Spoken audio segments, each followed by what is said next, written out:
Hey guys, Shawn with Long Honeymoon here. Many solo females have contacted us and asked for specific advice because they're interested in getting an RV and traveling around and seeing the country. So this week we are presenting a solo female RV traveler, a friend of ours named Erin, who's been a supporter of Long Honeymoon for many years. So she learned a lot about RV camping from our channel. Now she's coming on to our channel to teach all of us a little bit more about what to expect if you are a solo female traveler and you're getting into the RV lifestyle. I am Erin Jacobs. I grew up camper camping in a travel trailer, then going to a motor home with my parents and with a travel trailer with my siblings back then when we hunkered into it.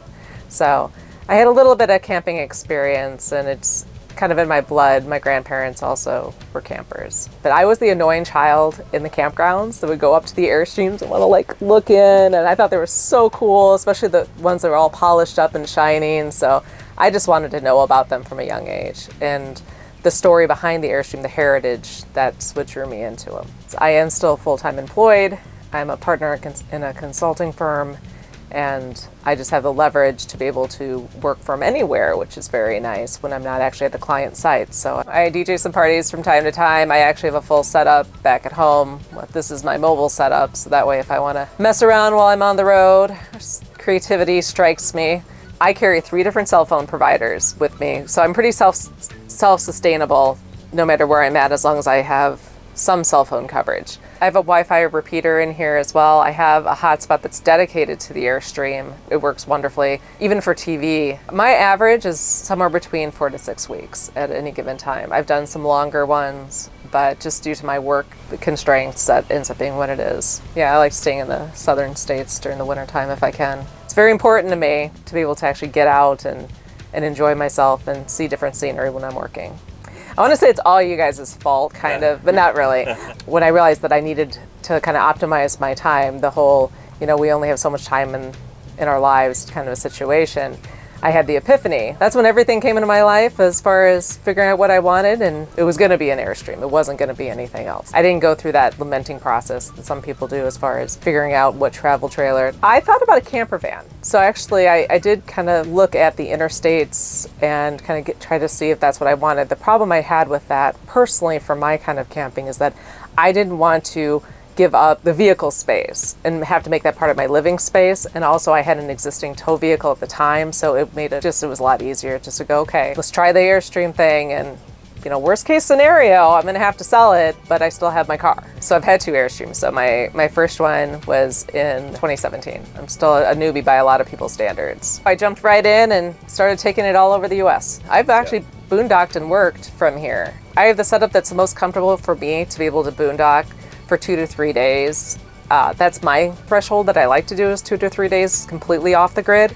But I do everything across the board. I'm not a huge boondocker where I'm not going to get the setup, so I'm going to go for weeks on end and that's all I'm going to do. I love harvest hosts. They're actually one of my favorite places to stay. I've stayed at some really, really cool harvest hosts, and I've done one boondocker's welcome. I just haven't really found a lot of those to do that interest me. So yeah, I've done a little bit of it all. I've done my fair share of Walmart parking too. So that's my least favorite thing to do. But when you're tired, you just do it.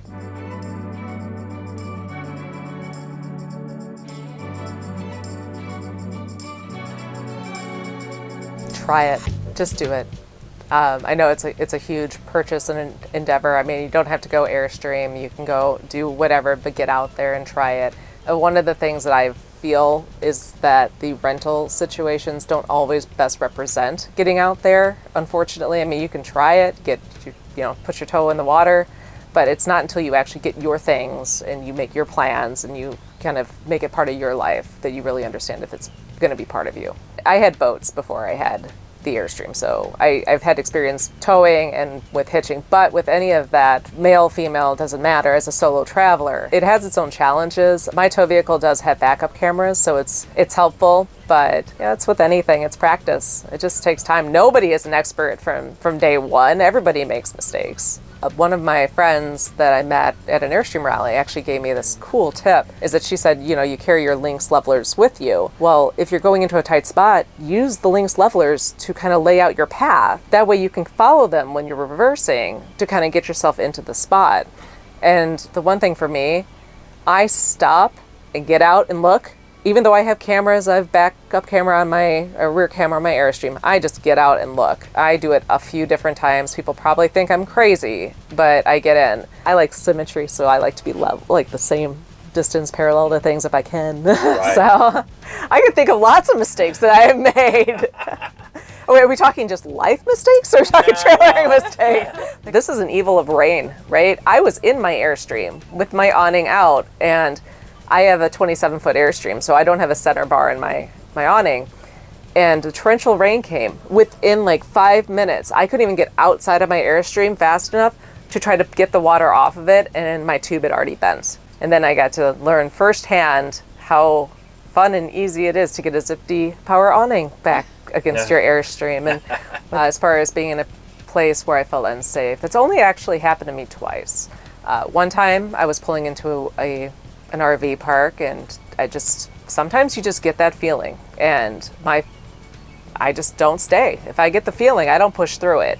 And so even though I was really tired, I'd already driven probably 6-7 hours, I pushed forward, and it would end up being a blessing because I found this beautiful Corps of Engineers park that I was like, oh, where was this magical thing? And it turned out better. And then the second time actually was gassing up. Aside from just being alone, one of the most vulnerable pieces that you have as a solo traveler is when you're at a gas station, because people can see that you're alone. I mean, there's unless somebody's in the back seat and you have your windows tinted enough that people couldn't tell, you're most likely alone. And that one I just had to kind of brute through and just get my gas and get back in and get going as fast as I could. As far as self-defense, I personally do carry weapons with me. I do have a gun with me at any given time, but I also have been trained. I've taken classes. I've taken a tactical class.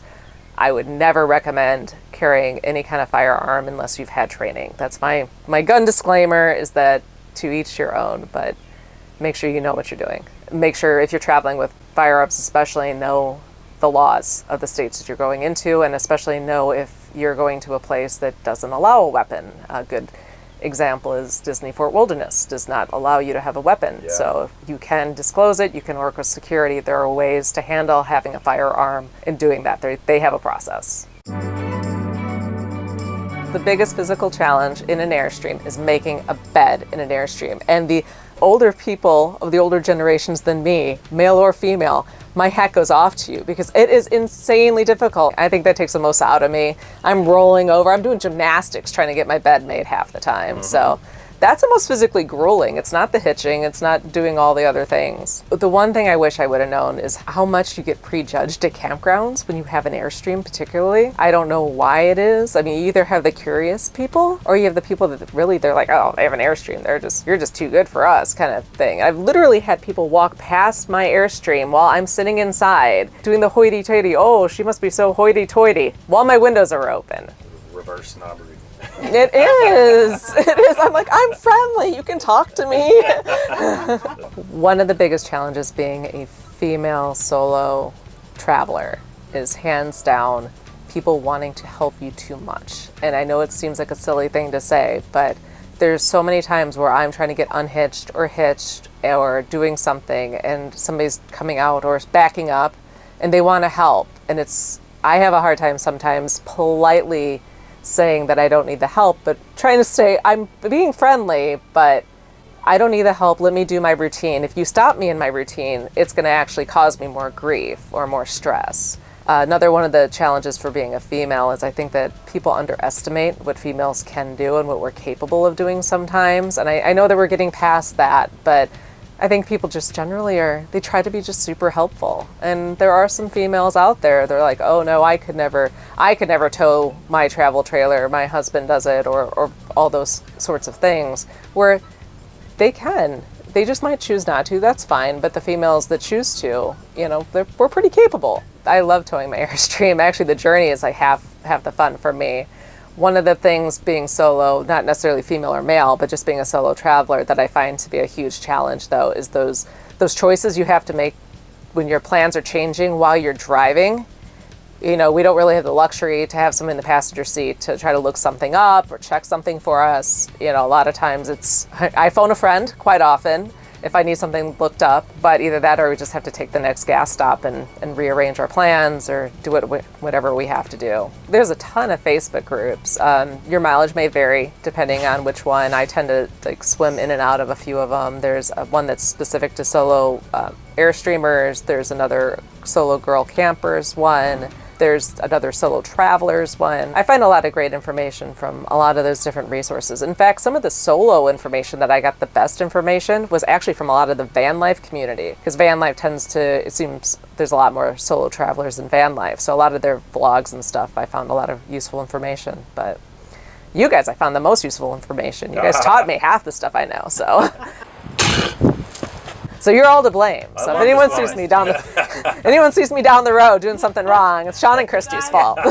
Not only are females underestimated what we can do, but also what we know and what we've researched, especially when it comes to tow vehicles. And that is like the evil words of travel trailer land, is when you start talking tow vehicles and we start talking that I don't tow with a truck. I assure you all, I've gone to Catskills. I know exactly my capabilities, and I am towing stronger and faster. What about you? Are you a woman? Have you traveled around in an RV by yourself? If any of you guys have advice on this topic, how women can travel solo with an RV and have a great experience, please chime in, post a comment. Until next time, as always, thank you guys for tuning in. Thanks to Erin for joining us this week on Long Long Honeymoon. If you're new to our channel, please subscribe to our channel, because subscriptions ensure you will never miss a video. Stay safe, stay healthy, and lo-lo-ho.